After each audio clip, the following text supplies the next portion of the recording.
అందరికీ నమస్కారం అండి. నా పేరు విజయ్ నాగబేరు. థ్యాంక్స్ లాట్ మన రెస్పెక్ట్ సినిమా అనే ఛానల్‌ని ఇంతగా ఆదరిస్తున్న ప్రతి ఒక్కరికి చాలా చాలా thanks. Again came back with one more casting requirement అండి ఇది. ఇదొచ్చేసి రీల్ ఆన్ ఎంటర్‌టైన్‌మెంట్స్ అంట. కాస్టింగ్ కాల్ తెలుగు మూవీ అంటున్నారు. ఫీమేల్ లీడ్ కావాలంటే ఈళ్ళకి 21 నుండి 28 సంవత్సరాల లోపు వాళ్ళు. అలాగే మేల్ కావాలంట 22 నుండి 35 సంవత్సరాల లోపు వాళ్ళు. అలాగే మేల్ సపోర్టింగ్ క్యారెక్టర్ల కోసం 18 నుండి 60 సంవత్సరాల లోపు వాళ్ళు. ఫీమేల్ సపోర్టింగ్ క్యారెక్టర్ కోసం 18 నుండి 60 సంవత్సరాల లోపు వాళ్ళు. మేల్ అండ్ ఫీమేల్ 7 నుండి 16 సంవత్సరాల్లో కావాలంట. We're casting for Telugu big budget movie starring the Telugu popular actor.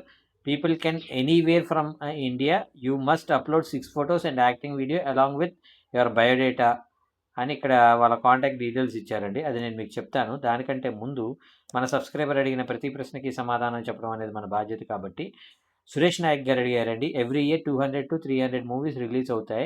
అందులో 20 to 30% మూవీస్ హిట్ అవుతున్నాయి. ఎందుకు ఎందుకు స్టోరీ వల్ల సినిమాలు ఫ్లాప్ అవుతాయి అని సురేష్ నాయక్ గారు అడగటం జరిగింది. ఇక్కడ సురేష్ గారు నేను మీకు చెప్పేది ఏంటి అంటే not only this particular thing అండి. అంటే ఇప్పుడు మీరు చెప్తున్న దాని ప్రకారం 200, 300 సినిమాలు అనుకుంటున్నారు. అంటే సంవత్సరానికి 200 సినిమాలు అనుకుంటున్నారు. కాదు, సంవత్సరానికి సుమారుగా 500 నుండి 600 సినిమాలు రిలీజ్ అవుతున్నాయి. ఒక్క నవంబర్లోనే ఎన్ని సినిమాలు రిలీజ్ అయినాయో మీకు తెలుసా?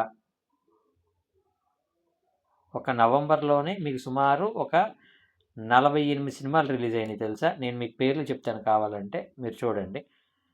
కాంత దుల్కర్ సల్మాన్ది, అలాగే సీత ప్రయాణం కృష్ణతో, అలాగే స్కూల్ లైఫు, సంతాన ప్రాప్తిరస్తు, జిగిరీసు, సీమంతం, గత వైభవ, ఆటగదరా శివ, రోలుగుంట సూరి, మా ఊరి వెంకన్న, లవ్ ఓటీపీ, గోపి గాళ్ళ గోవా ట్రిప్పు, సముద్రంలో డైనోసర్సు, రాజు వెడ్స్ రాంబాయి, ఇదొకటి, కాంత ఒకటి కొంచెం వినబడినాయి. నెక్స్ట్ 12 రైల్వే కాలనీ నాకు తెలిసి అల్లరి నరేష్ గారిది అనుకుంటా, అదొకటి.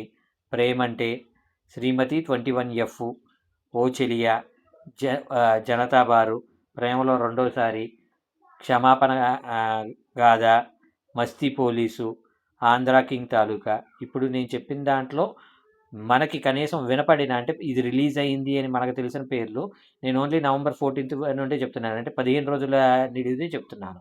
సో దీంట్లో మనకి కాంతా ఒకటి, ఆ తర్వాత కాంతా తర్వాత మనకి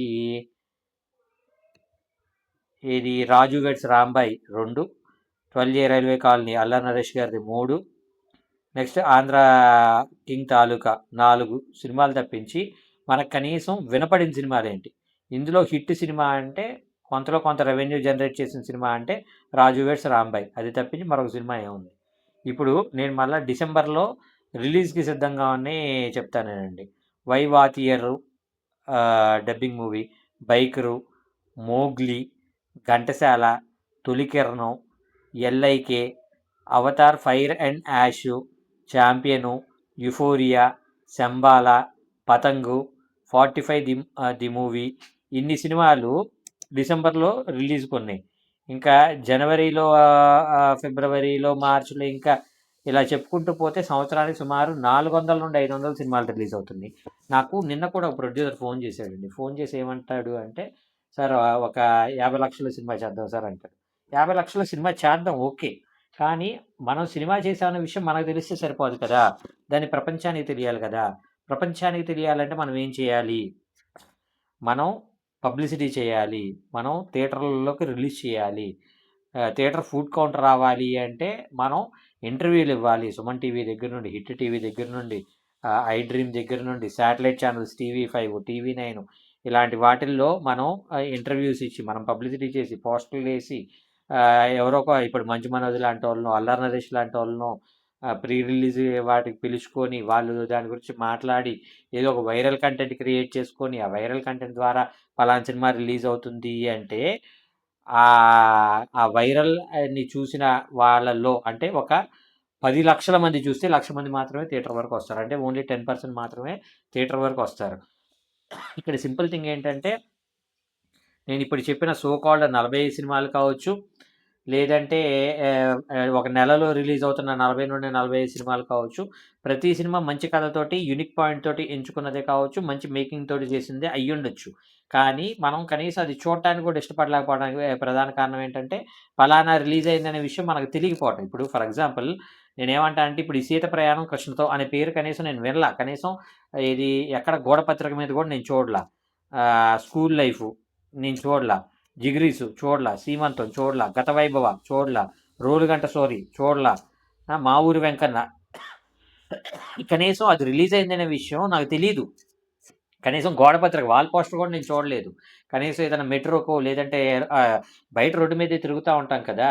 ఎక్కడైనా కనీసం ఒక్కరి ద్వారా అయినా గానీ నేను మెజారిటీ 90% ఆఫ్ ద మూవీస్ పేర్లే వినలేదు. అలాంటప్పుడు నేను థియేటర్‌కెళ్ళి ఎందుకు చూస్తాను అనేది నా మెయిన్ ఇంటెన్షన్. ఇక్కడ నేను చెప్పేది కూడా అదేనండి. మనం సినిమా చేయటం గొప్పతనం కాదు.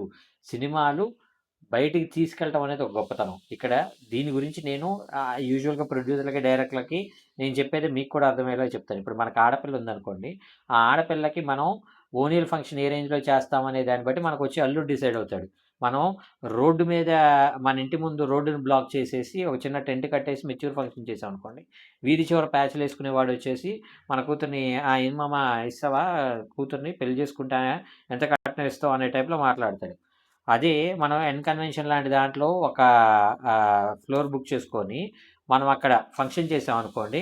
బా భలే ఫంక్షన్ చేసినావు మామ నాకు పెళ్ళి అలా చెయ్యి అని ఒక 10,00,00,000, 20,00,00,000, 50,00,00,000 ఉన్నోడు ఏం చేస్తాడంటే, నాకు రూపాయి కట్నం ఇయ్యదు మామ నీ తదనంతరం ఎంతొస్తే అది నాకే కదా! నాకు మాత్రం పెళ్లి మాత్రం ఆ రేంజ్‌లో చెయ్యి మామ అనే టైప్‌లో అడుగుతాడు. సో, సింపుల్ థింగ్ నేనేం చెప్తున్నాను అంటే, మీరు ఫంక్షన్ అనేది ఎలా చేశారనే దాన్ని బట్టి మీకు వచ్చే అల్లుడు డిసైడ్ అయినట్లే, మీరు సినిమా అనేది ఎంత పబ్లిసిటీ చేశారనే దాన్ని బట్టి మీకు థియేటర్‌కి వచ్చే ఆడియన్స్ డిసైడ్ అవుతారు. థియేటర్‌కి ఆడియన్స్ వస్తే మాత్రమే ఓటీటీ వాళ్ళు మీ వైపు చూస్తారు. లేదంటే ఓటీటీ వాళ్ళు కన్నెత్తి కూడా చూడరు. ఇంతకుముందు కనీసం ఓటీటీ ఎలాగుండేది అంటే వాళ్ళెవరైనా వస్తే అంటే ఫర్ ఎగ్జాంపుల్ నేను సినిమా చేశాను. నేను ఓటీటీ వాళ్ళ దగ్గరికెళ్తే దాన్ని క్రాస్ చెక్ చేయడానికి ఒక 7, 8 మంది టీమ్‌ని పెట్టుకొని సినిమా బావుంది అని అనుకున్న తర్వాత పై వరకు తీసుకెళ్ళేవాళ్ళు. కానీ ఇప్పుడు అలా లేదు. కంపల్సరీ థియేటర్‌లో రిలీజ్ అయిందా? థియేటర్‌కి ఫుట్ కౌంట్ అనేది ఎలాగుంది? అంటే కనీసం 1,00,000 మంది థియేటర్‌కొచ్చి చూసారు అంటే 1,00,000 మంది థియేటర్‌కొచ్చి చూసారంటే ఓటీటీలో కనీసం 10,00,000 చూస్తారు. 10,00,000 చూసారంటే మనకింత రెవెన్యూ జనరేట్ అవుతుంది. కాబట్టి మనం ఔట్ రేటే ఇతనికి ఇంత అమ్మేసుకోవచ్చు. ఫర్ ఎగ్జాంపుల్ 'రాజు రాంబాయ్' లాంటి సినిమాకి వాళ్ళు ఒక 2,00,00,000 చేశారంటే ఒక 10,00,00,000, 20,00,00,000 ఔట్ రేట్ ఇచ్చి కొనేసుకుంటారు. ఎందుకు? థియేటర్ ఫుట్ ఫాల్ అనేది బాగుంది కాబట్టి, మళ్ళా ఇంకోసారి చూడటానికి వాడు ఓటీటీకి వస్తాడు కాబట్టి, వాడు చూసినా కూడా ఎవడైతే చూడలేదో వాడికి చూపించడానికి ఓటీటీ సబ్స్క్రిప్షన్ తీసుకోమని రికమెండ్ చేస్తాడు కాబట్టి, వాళ్ళకి ఓటీటీ మీద బిజినెస్ అవుతుంది కాబట్టి, అలాంటి సినిమాలు తీసుకోవడానికి ఇష్టపడతారు. సో, నేను మీ అందరికీ చెప్పేది ఒకటే ఇక్కడ సక్సెస్ అనేది మనం చేసే దాంట్లో ఉండదు. మనం ప్రమోట్ చేసే దాంట్లో ఉంటదనేది మీరు మెయిన్‌గా గుర్తుపెట్టుకోవాలి. హోప్ మీకు అర్థమైంది అనుకుంటున్నాను. మీకు ఇంకా ఎలాంటి డౌట్స్, క్వెషన్స్, క్వైరీస్ ఏదైనా ఉన్నట్లయితే తప్పకుండా కమెంట్ రూపంలో అడిగే ప్రయత్నం చేయండి. ప్రతి ప్రశ్నకి సమాధానం చెప్పడం జరుగుతుంది. So, getting back to the casting requirement వచ్చేసి చెప్పాను కదండీ! అన్ని ఏజ్ గ్రూప్‌లు ఎవరెవరు ఏ ఏ దానికి కావాలి అనేది. వీళ్ళ కాంటాక్ట్ నంబర్ చెప్తాను నోట్ చేసుకోండి. 8790494965. I repeat 8790494965. డిస్క్లైమర్ అది మీ అందరికీ తెలిసిందే కదా! నేను పెట్టే ఏ పర్టిక్యులర్ కాస్టింగ్ రిక్వైర్మెంట్‌కి నాకు ఎటువంటి వ్యక్తిగతమైన లావాదేవీలు లేవు. వీళ్ళెవరో కూడా నాకు తెలీదు. వీళ్ళలో ఎవరైనా మిమ్మల్ని డబ్బులు అడిగినా, మోసం చేసే ప్రయత్నం చేసినా నమ్మకండి, మోసపోకండి, జాగ్రత్తగా ఉండండి. వీడియో నచ్చిందా? లైక్ చేయండి. వీలైనంత ఎక్కువ మందికి షేర్ చేయండి. ఎవరైతే సబ్స్క్రైబ్ చేసుకోకుండా చూస్తున్నారో please do subscribe. Thank you and all the best.